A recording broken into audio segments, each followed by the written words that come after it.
10, 9, 8, 7, 6, 5, 4, 3, 2, 1, 0. Plus 5 seconds. Lift off normal. P1 Here tracking. we have a majestic liftoff of LVM-3 M4 rocket carrying India's prestigious Chandrayaan-3 spacecraft. P2 tracking. प्रज्वलन और सफलतापूर्ण उत्थापन LVM-3 M4 rocket का। यह भीमकाय rocket आसमान को चीरते हुए अपनी भयानक दहाड़ से चारों ओर कंपन उत्पन्न कर रहा है, जिसे हम यहाँ महसूस कर सकते हैं, और यही दहाड़ है जो वैज्ञानिकों को रोमांचित करती है। LVM-3 के उत्थापन के साथ ही हमारे अंतरिक्ष यान चंद्रयान-3 की चंद्रमा की यात्रा प्रारंभ हो चुकी है। As the rocket is soaring through the clear skies, every second moving closer to the accomplishment of the most important milestone in its mission to moon. Every Indian witnessing the launch live is content with the feeling of watching history in the making.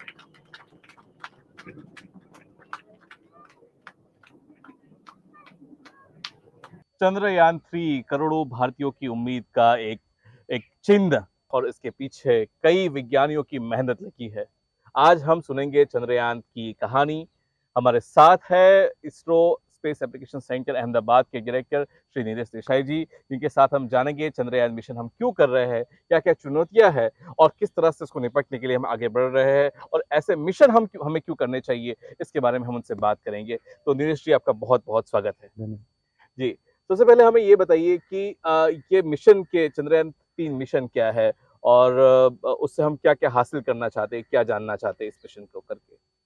Chandrayaan-3 mission, जैसा कि आपको पता ही है कि Chandrayaan-2 mission का follow on mission है, और चंद्रयान-2 में हमने एक ऑर्बिटर और लैंडर और रोवर रखा था, और आप सबको पता ही है कि हम सेफली वहाँ लैंड नहीं कर पाए। तो वो जो असफलता मिली थी, उसके बाद इसरो ने तय कर लिया कि कुछ भी करके हमको चंद्र की सतह पे लैंड करना ही है। तो as a follow on mission of चंद्रयान-2 ये हमने चंद्रयान-3 मिशन की परिकल्पना की थी, और एक तरह से देखा जाए तो चंद्रयान-2 मिशन जैसा ही है, खाली इसमें कोई ऑर्बिटर है नहीं, तो अभी खाली लैंडर पे हम ध्यान दे रहे हैं। तो चंद्रयान-3 एक लैंडर या लैंडिंग मिशन है, चंद्र की सतह पर हमारे सेफली हमारा यान उतारने की।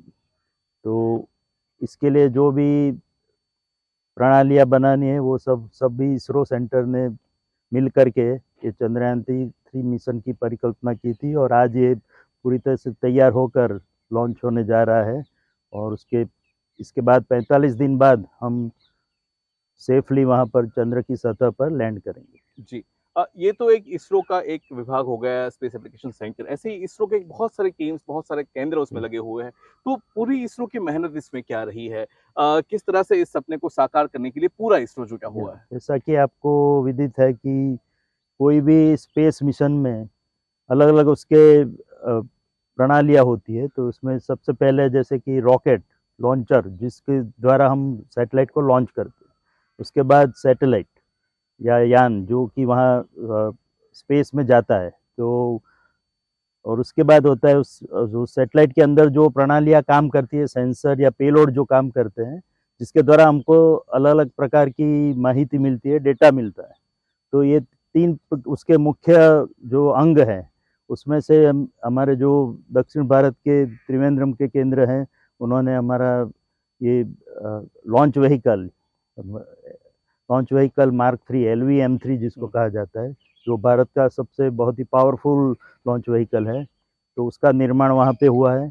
इसके अलावा जो हमारा URS सैटेलाइट सेंटर है बेंगलोर में, उसने सैटेलाइट बनाया है, और उसके अंदर की जो प्रणालियाँ हैं, अलग अलग सिस्टम पेलोड है जो काम करेंगे, तो उसका निर्माण यहाँ पर अंतरिक्ष उपयोग केंद्र में हुआ है, और फाइनली वो पूरा इंटीग्रेट होके पहुँचाया गया श्रीहरिकोटा, जहाँ से जो कि हमारा स्पेस पोर्ट या लॉन्च पैड है, वहाँ से इसको लॉन्च किया जाएगा। तो इस तरह से पूरे इसरो के जो अलग अलग अन्य कई सेंटर भी है, जिन्होंने भी अपना अलग अलग तरीके से योगदान दिया। लॉन्च होने के बाद भी उसको ट्रैक करना पड़ता है, तो ट्रैकिंग सिस्टम्स और वो सब का कार्य हमारे जो इस ट्रैक सेंटर है उसने किया है। तो इस तरह से लगभग सभी केंद्रों का इसमें कुछ न कुछ योगदान जरूर रहा है। जी। सबसे पहले आपसे थोड़ा जानना चाहेंगे कि चंद्रयान 2 मतलब वैसे उसका भी ऑर्बिटर अभी भी घूम रहा है, लेकिन वो सफल तरीके से वो वहाँ लैंड नहीं कर पाया। तो वैसे तो बहुत सारे कारण दिए जा रहे हैं, बहुत सारी बातें हो रही है, लेकिन अगर आप थोड़ी आसान भाषा में समझा सके कि क्यों हम वहाँ पे सफलता उतनी नहीं पा सके जितना हमने सोचा था, क्या हुआ था? अगर उसको थोड़ा आसान भाषा में थोड़ा बता पाएँ। जैसा कि मैंने बताया, चंद्रयान 2 का जो ऑर्बिटर मिशन है तो वो बहुत ही सक्सेसफुल रहा है। उसको लगभग 1 साल तक काम करना था, उसके बदले अभी उसमें इतना फ्यूल बचा है कि वो लगभग 7 से साढ़े 7 साल तक अंतरिक्ष में घूमता रहेगा और चंद्र की सतह की माहिती जो है, डेटा है, वो हमको देता रहेगा। तो इस तरह से मिशन इस तरह से तो पूरा सफल रहा है, बट जो असफलता हमको मिली वो थी कि लैंडर को हम सेफली नहीं उतार पाए चंद्र की सतह पर। तो उसके पीछे जो मुख्य रीज़न थे, वो जब आप सबने देखा ही होगा उस दिन कि जब वो लैंड हो रहा था तो लगभग चंद्र की सतह से 2 किलोमीटर दूर था, तब तक तो सब कुछ सही चल रहा था। बट उसके बाद उसकी कुछ त्रुटि उसमें आई कि एक थोड़ी सॉफ्टवेयर ग्लिचेस थी, जिसके बारे में हमने बाद में जब एनालिसिस किया तो पता लगा। उसके अलावा कुछ टेस्टिंग की भी खामियां रही थी। तो जो सिचुएशन उस समय पे वहाँ पे हमने एनकाउंटर की, उसकी परिकल्पना हमने नहीं की थी। तो उसके कारण थोड़ा जो लैंडर है वो नीचे उतरते समय पे थोड़ा लुढ़क गया, जैसा जिसका जो एंगल है वो थोड़ा अलग तरीके से मुड़ा, और उसके कारण, और दूसरी जो ये सॉफ्टवेयर ग्लिच थी या एरर थी, उसके कारण वो उसकी स्पीड धीरे होने के बदले वो बढ़ गई और वो इंस्टेड ऑफ सॉफ्ट लैंडिंग वो क्रैश लैंडिंग कर गया। तो वो थोड़ी जो हमारी चूक रह गई थी, उसके कारण हम सफलतापूर्वक वहाँ नहीं उतर पाए। तो वो सब प्रणालियों का हमने फिर से विश्लेषण किया, एनालिसिस किया, और उसके बाद लगभग 21 जो प्रणालियाँ हैं उसमें हमने कुछ न कुछ परिवर्तन किए, और इस तरह से अभी हमको बहुत ही अच्छा कॉन्फिडेंस है कि इस बार हम सफलतापूर्वक चंद्र की सतह पर देश का नाम रोशन करते हुए वहाँ पे उतर सकें। जी, आपका कॉन्फिडेंस लेवल जो इसरो का है और देशवासियों का भी कॉन्फिडेंस लेवल इस वक्त बहुत ही हाई है। देखिए, वैज्ञानिक तौर पे अगर मैं आपसे पूछना चाहूँ कि इस पर ऐसी क्या तैयारियां की गई है कि हम लैंड हो पाए या फिर हमें कोई दिक्कत ना हो? क्या कुछ सुधार किए गए डिजाइन में, व्यवस्था में, देखने के तरीके में? वो थोड़ा बताइए। जैसा कि मैंने बताया कि पिछली बार भी हम लगभग सफलता पा ही चुके थे। ओनली 2 किलोमीटर दूर थे तभी हमको ये निष्फलता हासिल हुई। तो उसका, जैसे कि मैंने बताया कि अलग-अलग समितियों, कमिटियों द्वारा उसका विश्लेषण किया गया। अलग-अलग एक्सपर्ट को हमने रोप इन किया, इसरो के और बाहर के भी, और उनसे सलाह लेके फिर पूरी तरह से विश्लेषण करके जहाँ-जहाँ हमको थोड़ी बहुत भी त्रुटियाँ दिखी और थोड़े बहुत भी जहाँ पे हम और भी सुधार कर सकते थे, वो करते हुए, जैसा कि मैंने बताया कि लगभग 21 प्रणालियों में हमने कुछ न कुछ परिवर्तन किए हैं, और उस कारण भी हमारा कॉन्फिडेंस अभी बढ़ा है। इसके अलावा जो हमने पिछले समय के जो इम्पोर्टेंट ऑब्जर्वेशंस थे, जो डेटा हमारे पास मिला था, उसका भी एनालिसिस करते हुए हमको जो ठीक लगा वो सब परिवर्तन किए हैं, और उस कारण हमारी जो कॉन्फिडेंस है इस बार, जो विश्वास है हमको कि हम सेफली इस बार लैंड कर पाएंगे। जी। चंद्रयान 2 भी काफ़ी सारा डेटा दे रहा है, बल्कि उसका जो एक OHRC optical high resolution camera है, जो यहीं पे अहमदाबाद में ही बना है, उसका डेटा भी बहुत सारा महत्वपूर्ण डेटा रहा। उसका रेज़ोल्यूशन जो है, वो भी नासा के कैमरे से भी बहुत जो LRO है, उसके कैमरे से भी बहुत ज़्यादा हाईएस्ट रेज़ोल्यूशन है अभी तक का लूनार कैमराज़ में। तो उसका योगदान किस तरह से रहा और किस तरह से चंद्रयान 3 मिशन में वो अपनी भूमिका निभा रहा है? हाँ, तो पिछली बार जब हमने चंद्रयान 2 लॉन्च किया था, उस समय हमारे पास जो पहले की चंद्र की सतह की जो इमेजेस थी, जो हमने ली थी, वो अलग, जो पिछले कैमरा सिस्टम थे अलग अलग देशों के, उसका उपयोग करते हुए हमने वहाँ के जो मैप्स तैयार किए थे, और उसके बेसिस पे हमने तय किया था कि हम ये पर्टिकुलर साइट पे उतरेंगे। तो उस समय हमारे पास ये इतना हाई रेजोल्यूशन कैमरा कोई भी सिस्टम में, जैसा कि आपने बताया, था ही नहीं। तो जो इमेज थी उससे यूज़ करके हमने अपना पूरा जो लैंडिंग स्ट्रेटेजी है वो डिसाइड किया था उस समय पे। बट अभी जैसा कि आपको पता है लगभग पिछले 3.5-4 साल से ये चंद्रयान 2 के लॉन्च होने के बाद ये OHRC कैमरा जो हमारा भारत का है वो अपनी इमेजेस भेज रहा है रेगुलरली। तो वो 0.25 मीटर रिजोल्यूशन की इमेजेस है। तो उसका उपयोग करते हुए हमने इस बार बहुत ही अच्छी तरह लैंडिंग साइट का विश्लेषण किया है। साइट लगभग वही है जो हमने पिछली बार तैयार की थी, बट उसकी जो स्ट्रेटेजी हमने थोड़ी बदल के, क्योंकि अभी हमारे पास ये हाई रिजोल्यूशन इमेजेस अवेलेबल है जो कि हमारे ही कैमरे OHRC ने दी है। तो उसका यूज़ करते हुए, उसका उपयोग करते हुए लैंडिंग स्ट्रेटेजी में और भी सुधार करते हुए हमको इससे बहुत ही महत्वपूर्ण जो इन्फॉर्मेशन है वो मिली है OHRC की इमेजेस के द्वारा। तो इसको उपयोग करते हुए हमने इस बार लैंडिंग स्ट्रेटेजी काफ़ी उसको रॉबस्ट बनाने का प्रयत्न किया है जी और इस कारण भी हमारी, जैसा मैंने बताया, कॉन्फिडेंस इस बार बहुत ही अच्छा है। जी। और एक जो बात हम करें अगर लैंडर और रोवर जो दोनों है उस पे भी काफी important payload space application centre Ahmedabad की तरफ से जा रहे हैं जो उसकी दिशा निर्देश में उसको मदद करेंगे या लैंडिंग में मदद करेंगे, उसके बारे में थोड़ा हाँ, बताइए। तो जैसा कि मैंने पहले भी बता चुका था कि लैंडर में लगभग 10 प्रणालियाँ ऐसी है जिसमें अंतरिक्ष उपयोग केंद्र स्पेस एप्लीकेशन सेंटर अहमदाबाद ने अपना योगदान दिया है, यहीं पे बनी है वो। तो उनका उपयोग करते हुए जिसमें जो एक महत्वपूर्ण प्रणाली है वो का बैंड रडार अल्टीमीटर, जिससे हमको लैंडर जब लैंड करता रहेगा तो उसकी ऊंचाई उनको पता लगती रहेगी कि जैसे वो नीचे आ रहा है लैंडर, तो किस हाइट पे है, वो हाइट की इंफॉर्मेशन, ऊंचाई की जो माहिती है वो हमको मिलती रहेगी। तो ये सिस्टम यहाँ पे डेवलप हुआ था रडार अल्टीमीटर का। इसके अलावा जो hazard detection and avoidance system है, जिसमें पूरा जो प्रोसेसिंग होता है जिसके बेसिस पे हम डिसाइड करते हैं कि हम जहाँ जा रहे हैं वो योग्य जगह है कि नहीं, जो लैंडिंग साइट हमने डिसाइड की है वहीं जा रहा है कि नहीं, तो वो सब का जो मैचिंग है, कोरिलेशन है, इमेज प्रोसेसिंग है, वो सब ये hazard detection and evidence system में हो रहा है। तो उसका पूरा निर्माण, उसका एल्गोरिदम, उसके पीछे जो प्रोसेसिंग है, उसके जो विचार है, वो सब यहाँ पे उसको कार्यान्वित किया गया था। और इसके अलावा जो अलग प्रकार के जो कैमरा सिस्टम है, लगभग 8 प्रकार, टोटल कुल 8 कैमरा सिस्टम है, जिसमें एक hazard detection and evidence camera 2 प्रकार के हैं। एक lander position detection camera system है और इसके अलावा 4 छोटे छोटे कैमरा जो लैंडर की चारों साइड पे लगे हैं, जो लैंडर जब लैंड करता रहेगा उसके अलग अलग कोने से उसकी इमेज लेते रहेंगे और उसकी माहिती हमको मिलती रहेगी। सो पूरा लैंडिंग सीक्वेंस हमको यहाँ बैठे बैठे पता लगता रहेगा। और जब रोवर उतरेगा उसके बाद रोवर की जो इंफॉर्मेशन है, रोवर जब वहाँ पे मूवमेंट करेगा, घूमेगा जब चंद्र की सतह पर, तो एक कैमरा आगे लगा है, एक उसके पीछे लगा है। तो जो आगे पीछे वाला कैमरा है उसका निर्माण भी यहाँ पर अंतरिक्ष उपयोग केंद्र में हुआ। जी, तो बहुत ही अच्छी बात बताई, लेकिन एक सवाल आपसे पूछना चाहूँगा कि बहुत लोगों को लगता है कि अभी अंतरिक्ष विज्ञान जो है उसमें जो खर्चा होता है या फिर इस तरह से उसका जो उद्देश्य होता है, तो बहुत सारे लोग ये सोचते हैं कि धरती पे इतनी सारी चीज़ें हैं, धरती पे बहुत सारी समस्या है, आप उसको पहले सुलझाइए, आप अंतरिक्ष में क्यों जा रहे हैं, चाँद पे क्यों जा रहे हैं? तो ये बहुत सारे, लेकिन चाँद पर जाना, एक वैज्ञानिक के तौर पे आपसे पूछना चाहूँगा कि चाँद पे जाना हमारा ज़रूरी क्यों है? हम क्यों वहाँ पे जाते हैं? हमें क्या वहाँ से मिलता है? वहाँ की जानकारी लेकर हम क्या करेंगे?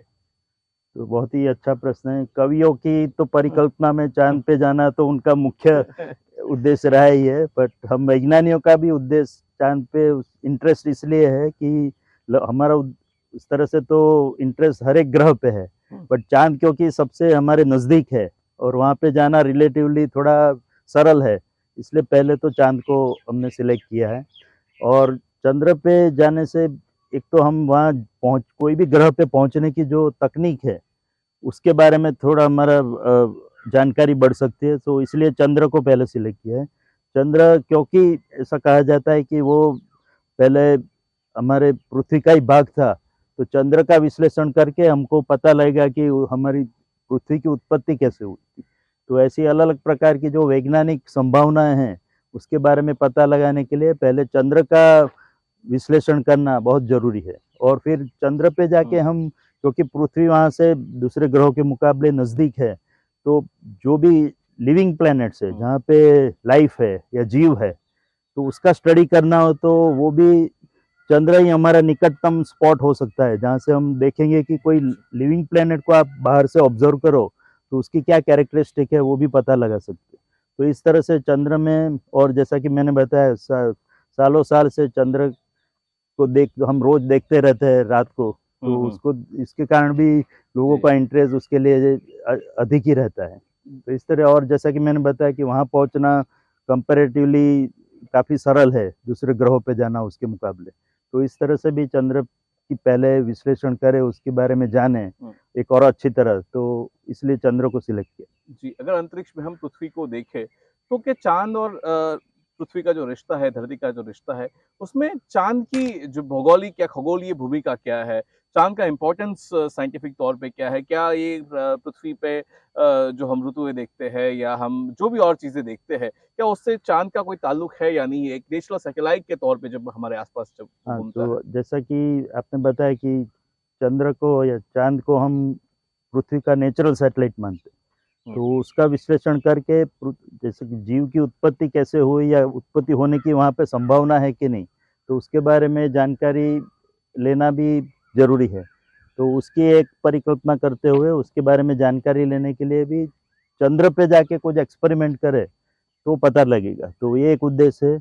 उसके बाद रियली चांद अगर पृथ्वी का ही हिस्सा है, था या पहले रहा है, तो उसके बारे में, उसका केमिकल कंपोजिशन, उसकी सॉइल जो उसकी जो सतह है, उसके बारे में जानकारी लेके हम पता लगा सकते कि ऐसा तो क्या हुआ कि वहाँ पे जीव है या नहीं है, उसके बारे में पता लगाना हो तो वो भी थोड़ी हमको इंफॉर्मेशन मिल सकती है। तो ये सब अलग अलग प्रकार के वैज्ञानिक उद्देश्य से ये हम कर रहे हैं। तो उसमें जैसा कि आपको पता ही होगा कि रोवर पे हमने 2 जो सिस्टम लगाए हैं, APXS एंड लिब्स, तो उनका उद्देश्य यही है कि चंद्र की सतह पे थोड़ा एक्सपेरिमेंट करके तो जानकारी मिले हमको कि उसका एलिमेंटल कॉम्पोजिशन क्या है, उसके बाद केमिकल कॉम्पोजिशन क्या है, तो उससे पता लगे कि किस प्रकार की सतह पे जीव होने की संभावना आगे भविष्य में बन सकती है। और फिर चंद्र पे पानी खोजना, वो तो उद्देश्य कई पहले से ही सभी मिशन का रहा ही है,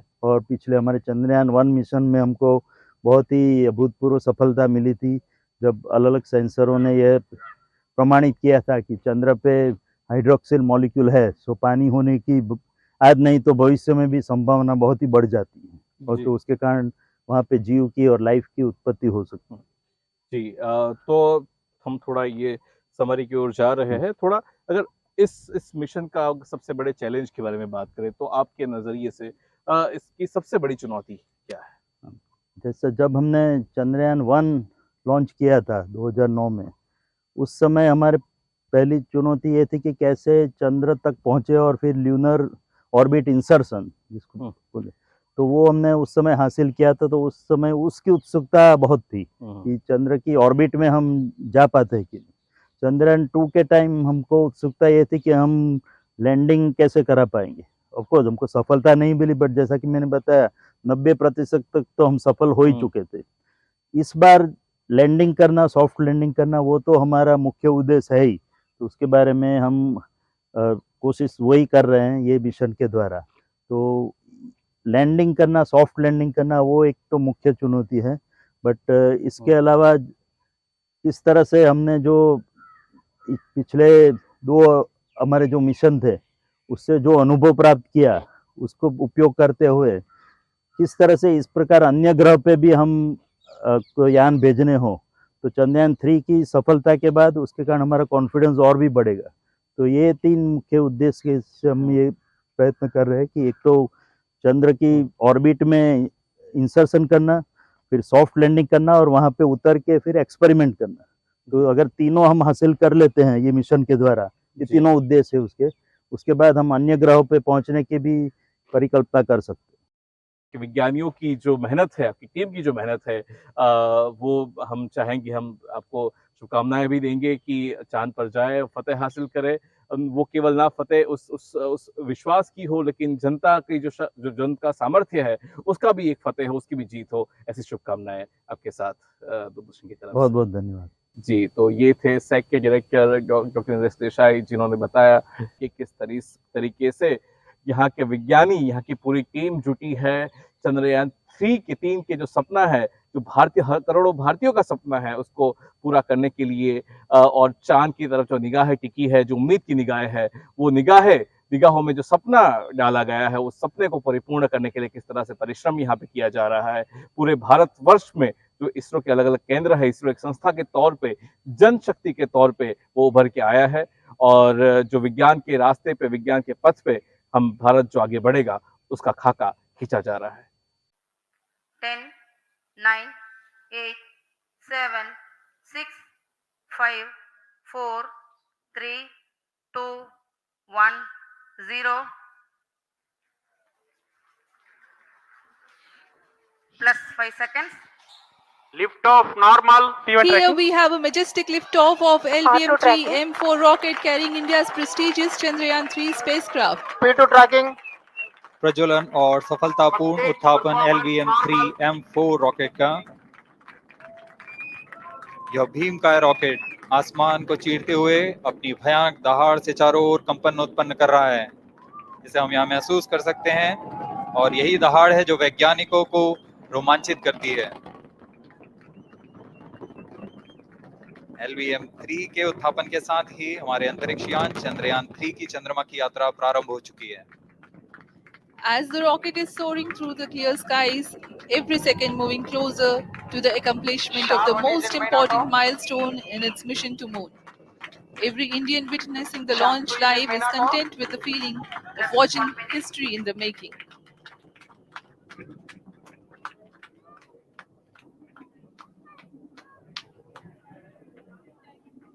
चंद्रमा की सतह पर अपना छाप छोड़ने के लिए चंद्रयान-3 अपने मिशन को पूरा करने निकल चुका है। वर्तमान में दोनों S-200 स्टेप ऑन बूस्टर सामान निष्पादन करते हुए अपनी निर्दिष्ट कक्षा की ओर बढ़ रहे हैं। The S-200 motors thrusting simultaneously, generating a peak thrust of close to 6,000 kilonewtons in vacuum. They are made of HTPB-based solid propellant, 204.5 tons in each strap-on, close to 2 tons of propellant being burnt each second. S-200 step on boosters का L1 कुल turn stage ignited. प्रज्वलन काल 126 second का है, और अभी अभी घोषणा की गई L110 स्टेज का भी प्रज्वलन शुरू हो चुका है। Apart L1 from turn the stage strap-ons, performance normal. the core stage has also commenced its operation. This stage, based on combination 200 stages are separated. of hypergolic earth storable liquid Group propellants guidance initiated. UH-25 and N2O4. Now the S-200s have been separated. घटनाक्रम के अनुसार इस यान से S-200 step on boosters को सफलतापूर्वक पृथक कर दिया गया है। यह काम सेपरेशन मोटर्स की मदद से किया जाता है। इसके बाद L110 तरल नोदक पर आधारित और विकास इंजन के साथ यह चरण सामान्य निष्पादन करता हुआ अपने उद्दिष्ट कक्षा की ओर बढ़ रहा है।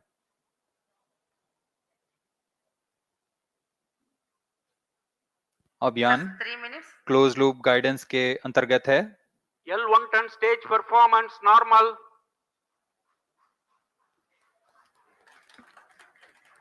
The trajectory of launch vehicle is closely following the prediction. Payload fairing separated. जी हाँ, पेलोड फेयरिंग को पृथक कर दिया गया है यान से, क्योंकि यान अब 114.8 किलोमीटर की ऊंचाई प्राप्त कर चुका है।